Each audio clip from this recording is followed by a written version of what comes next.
आप लोगों से गिला है जी। बात ये है कि आपका कसूर है, आप अवाम हैं। आपका काम है लुटना, आपका काम है आपको छित्तर पड़े, तो फिर ये चूं-चूं क्यों? शोर क्यों मचाते हैं? कोर्टों में क्यों जाते हैं? एफआईए में क्यों जाते हैं? नैब में क्यों जाते हैं? देखिए, अगर कोई अमीर आदमी, ताकतवर आदमी आपका पैसा लूटता है तो ठीक है, उसका हक है। मुल्क में भी तो यही हो रहा है। उससे पहले ब्रिटिश भी यही कर रहे थे। उससे पहले मुगलों का रूल था। हम एक कैद कौम थे और एक कैद नजरिए से हमें बड़ा किया गया था। तो शोर किस चीज़ का, कानून किस चीज़ का? ये मेरा गिला है उन लोगों से जो ट्रिपल ए एसोसिएट के स्कैम में फंसे। अरे भाई, आपको कितना समझाया लोगों ने, बचपन से बता रहे ये पैसा आपका नहीं है, ये अमीर लोगों का है। अब मिसाल लीजिए कि मैं असदुल्ला तारिक, अमीर आदमी, सलमान हमारा कैमरामैन कमज़ोर आदमी। अब उसकी जेब से मैं 1,000 रुपया ले लूँ तो वो शोर नहीं मचाएगा, वो कहेगा बड़े साहब ने ले लिया, कोई मसला नहीं। तो उसी तरह ट्रिपल ए एसोसिएट स्कैम वालों ने एक प्रोजेक्ट लॉन्च किया बहरिया टाउन रावलपिंडी फेज़ 8 में। चेयरमैन साहब थे शेख फवाद बशीर, मैनेजिंग डायरेक्टर थे lieutenant colonel retired Shahzad Ali Kayani. बड़े लोग, एक के साथ ओहदा भी अटैच्ड है रिटायर्ड का, बड़ा मायनी खेज ओहदा है। तो उन्होंने फैसला किया कि भाई हम करेंगे बिजनेस।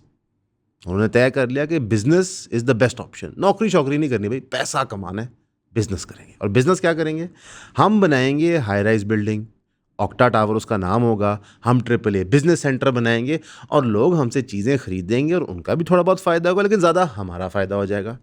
अब मसला ये है कि बहरिया पिंडी के अंदर एक छोड़ें 100 ऐसे टावर बन रहे हैं, तो उनका टावर कैसे डिफरेंट होगा? ऐसा क्या चटपटा मसाला हो उसके अंदर कि टावर थोड़ा डिफरेंट हो? कोई बड़ा क्रिकेटर पकड़ लेते हैं, कोई बेहुदा किस्म के लोगों से वादे कर देते हैं। यही किया चेयरमैन साहब ने, यही फैसला किया।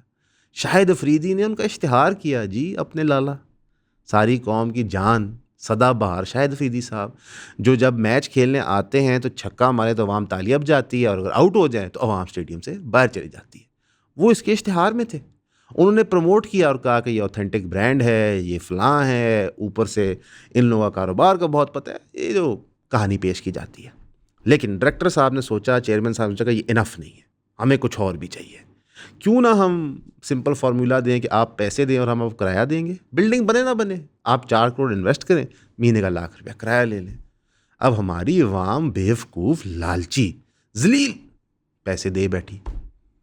अब मसला ये है कि ये इतना नॉर्मल मार्केट प्रैक्टिस बन गया है कि लोग इसको गलत समझते ही नहीं है। भाई एक चीज़ बनी ही नहीं, उस पर किराया कैसा? लेकिन लोगों ने दिया। कितने लोगों ने दिया? 4800, 4800 लोगों ने इस प्लान के तहत इनको पैसे दिए। सारा कुछ रावलपिंडी इस्लामाबाद में हुआ, सरकार की नज़र में हुआ, डिपार्टमेंट की नज़र में हुआ, वैसे तो इस्टेब्लिशमेंट की भी नज़र में हुआ क्योंकि जीएचक्यू हेडक्वार्टर वहाँ पे है। और 4800 लोगों ने अपनी ज़िंदगी की जमा पूंजी, लाइफ सेविंग उठा के ट्रिपल ए को दे दी। एक साहब तो कहते हैं कि जनाब आला, हमने तो शाहिद अफरीदी को देख के 95 लाख रुपया इस कंपनी को दिया कि शायद भाई ऐसा फ्रॉड हमारे साथ नहीं कर सकते। उन्होंने ज़रूर चेक किया कंपनी ऑथेंटिक है कि नहीं। इन मासूम आदमी का नाम था आबिद बिन अब्दुल कदूस। उन्होंने कहा कि जनाब शाहिद अफरीदी साहब इश्तिहार में गलत नहीं हो सकता। जब गलत हो गया तो वो चल पड़े अदालत। सेक्शन 420 पीनल कोड का लगा के उन्होंने शाहिद अफरीदी पे कर दिया मुकदमा। मुकदमे का बना कुछ नहीं, क्योंकि सरकार ने कहा देखें शाहिद अफरीदी को क्या पता, शाहिद अफरीदी तो भले शरीफ आदमी है अवाम की तरह, उनको तो नहीं पता डेवलपर क्या फ्रॉड कर रहा है। वैसे शाहिद अफरीदी साहब आजकल एक और हाउसिंग सोसाइटी को भी इंडोर्स कर रहे हैं, इंशाल्लाह जल्द उसकी भी स्टोरी हम बेनकाब करेंगे। इसी के साथ साथ कुछ लोगों ने ओवरसीज़ नौकरियां छोड़ के अपनी जमा पूंजी डेवलपर को दे दी। पहले 2-3 महीने किराया आया, उसके बाद कहानी आ गई, फिर पोस्ट डेटेड चेक आ गया, पोस्ट डेटेड चेक बाउंस कर गया, फिर मालकान ने और चेक्स दिए, वो भी बाउंस कर गए। अब ये 4800 बंदे को जब समझ आया कि 2024 के एंड तक हमें मिलना कख नहीं है, ना किराए की मद में आ रहा है, ना साइट पे कोई डेवलपमेंट हो रही है, डेवलपर का भी पता कोई नहीं, उसके आगे पीछे 100 गनमैन होते हैं, मिल सकते नहीं उसे, तो क्या किया जाए? वो उठ के चले गए एफआईए में। क्यों? क्योंकि उन्होंने कहा कि जो सोशल मीडिया मार्केटिंग की गई थी उसके तहत हम इस चीज़ में ट्रैप है, और क्योंकि वो इंटरनेट के ज़ुमरे में आती है तो ये साइबर क्राइम का मुकदमा है। एफआईए ने कहा ना, साढ़े कोल नहीं आना, असी थोड़ी काम करना है, तुझे जाओ नैब कोल, थोड़ा नैब का केस बनता है। वो सारे शरीफ बंदे एफआईए कुछ महीने खजल ख्वार होने के बाद उठ के नैब चले गए।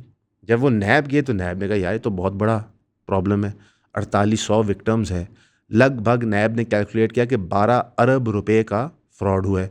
इतनी चीज़ों की डिलीवरी देनी है तो क्या किया जाए?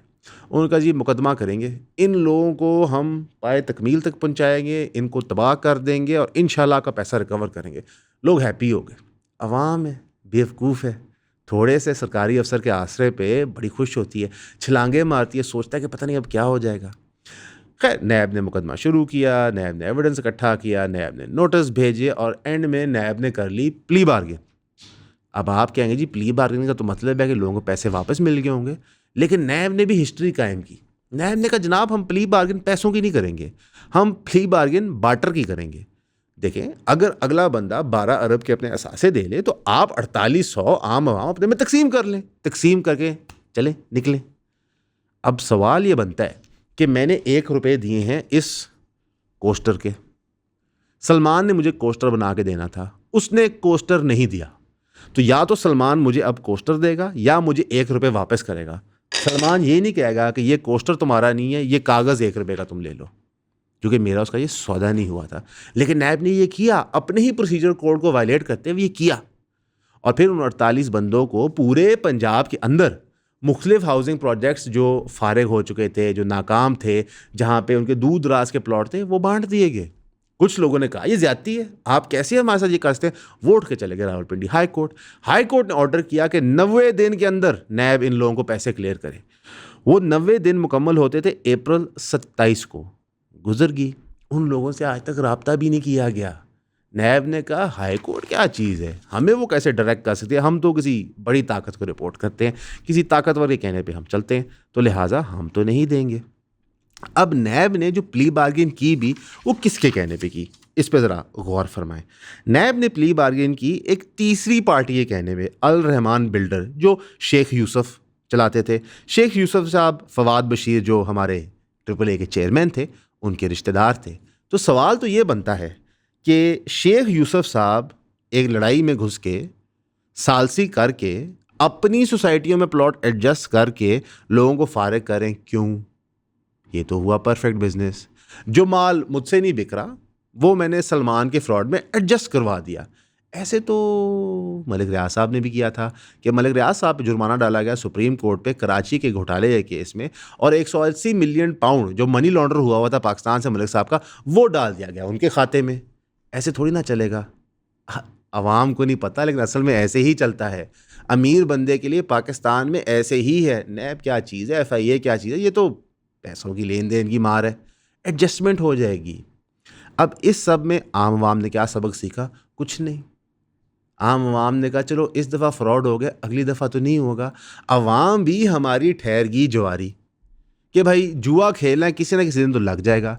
और मसला ये है कि किसी ना किसी के रिश्तेदार का जुआ लगा होता है, वो पैसा उस रिश्तेदार को उसको सोने नहीं देता। वो कहता है इसका जुआ लगा है, मेरा क्यों नहीं? यहाँ पे हर कोई मूवी का हीरो है, हर कोई स्टार है, हर कोई अपने आप को सलमान खान, शाहरुख खान, अक्षय कुमार ही समझ रहा होता है। लेकिन रियलिटी ये है कि असल में स्टार होते हैं थोड़े, ज़्यादातर लोग होते हैं एक्स्ट्रा। ज़्यादातर लोग नानी, दादी, दादा, भाई का किरदार अदा कर रहे होते हैं इस ज़िंदगी की पिक्चर में। उन्हीं लोगों को लूट लूट के अमीर अमीर हो ही जा रहा है, कानून के साथ खेल रहा है। फिर यही लोग कल को MP MNA भी बन जाते हैं, कल को प्राइम मिनिस्टर हाउस तक भी पहुंच जाते हैं, और फिर बाद में अपने आप को क्लीन चिट्स दिलवाते हैं उन्हीं महकमों से, जैसे कि नैब उनकी पावर्स कर्टेल करके। लेकिन इस 12 अरब का क्या, ये 12 अरब रुपए का जो चोरी हुई, जो फ्रॉड हुआ, जो 2 नंबरी हुई, क्या उन लोगों को जो मालकान थे एहसास हुआ उन्होंने क्या किया? नहीं, वो आज भी खुलेआम घूम रहे हैं। उनके खिलाफ आवाज़ उठाने से लोग डरते हैं, ड्राइंग रूम में उनके खिलाफ डिस्कशन करते हैं। तो 12 अरब भी चोरी करो, सीना जोरी भी करो, कानून का भी इस्तेमाल करो और आवाम को भी बेवकूफ़ बनाओ।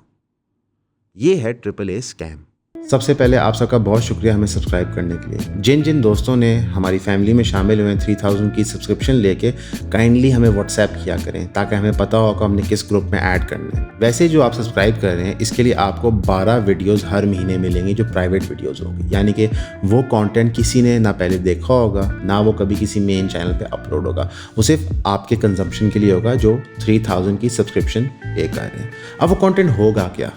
उसमें आपको लाइफ स्टोरीज पता चलेंगी, कुछ फिलोसॉफिकल आइडियाज़ डिस्कस होंगे, कुछ पर्टिकुलर इंसिडेंट्स होते हैं जिसकी वजह से चैनल्स डिमोनेटाइज हो जाते हैं, वो ग्रेट डिटेल में डिस्कस होंगे।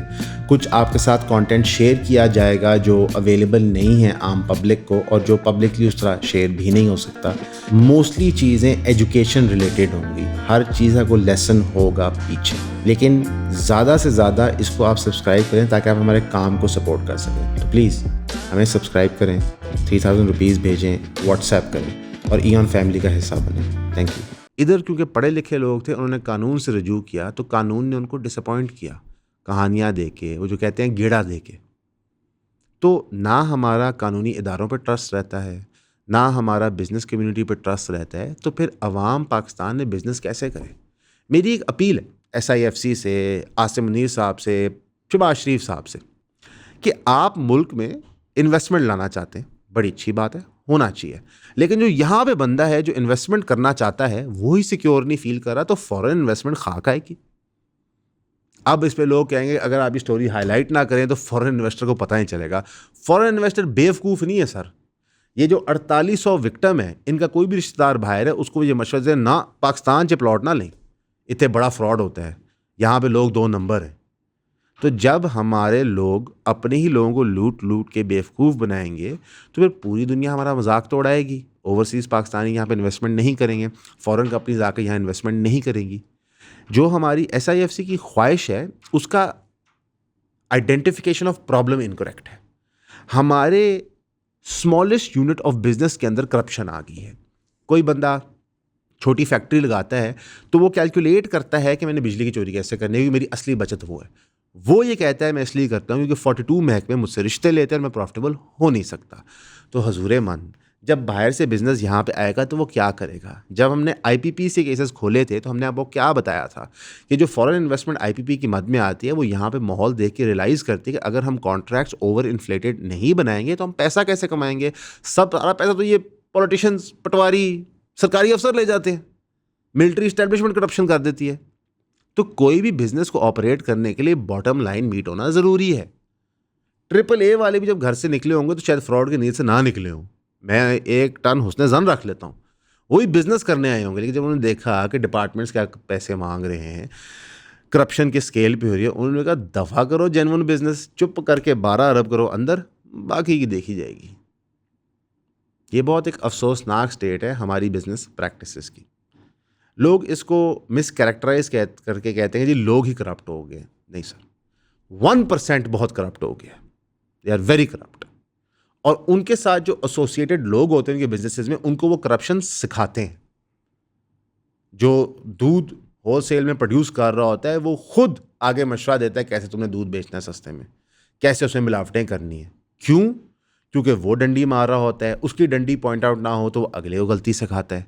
यानी कि एक सरकारी अफसर एक ओहदे पे बैठा होता है, जब वो वहाँ से ट्रांसफ़र होता है तो अगले अफसर को समझा के जाता है भाई यहाँ निज़ाम कैसे चल रहा था, वो भी 2 रुपये दे रहा था, वो भी 2 रुपये दे रहा था, वो भी 2 रुपये दे रहा था, तो तुम इस निज़ाम को जारी रखो। पॉलिटिशियंस कहते हैं कि 90 दिन में वो करप्शन ख़त्म कर देंगे, लेकिन ये एक स्टूपिड बात है, ऐसे हो नहीं सकता। सिस्टमैटिक चेंज की ज़रूरत है। कानून हमारा एग्जिस्ट करता है, रूल्स एंड रेगुलेशंस एग्जिस्ट करते हैं। सिस्टमैटिक चेंज एक माइंडसेट की चाहिए जो लोग ये ओहदे संभालते हैं। कहाँ हैं वो मुतलका म्यूनसिपल गवर्नमेंट के लोग जिनकी ज़ेरे निगरानी ये बिल्डिंग बनी थी, उनको फांसी पे चढ़ाएं। कहाँ हैं वो डेवलपमेंट अथॉरिटीज़ जिन्होंने बहरिया के अंदर ये बिल्डिंग बनने दी, उनको फांसी पे चढ़ाएं।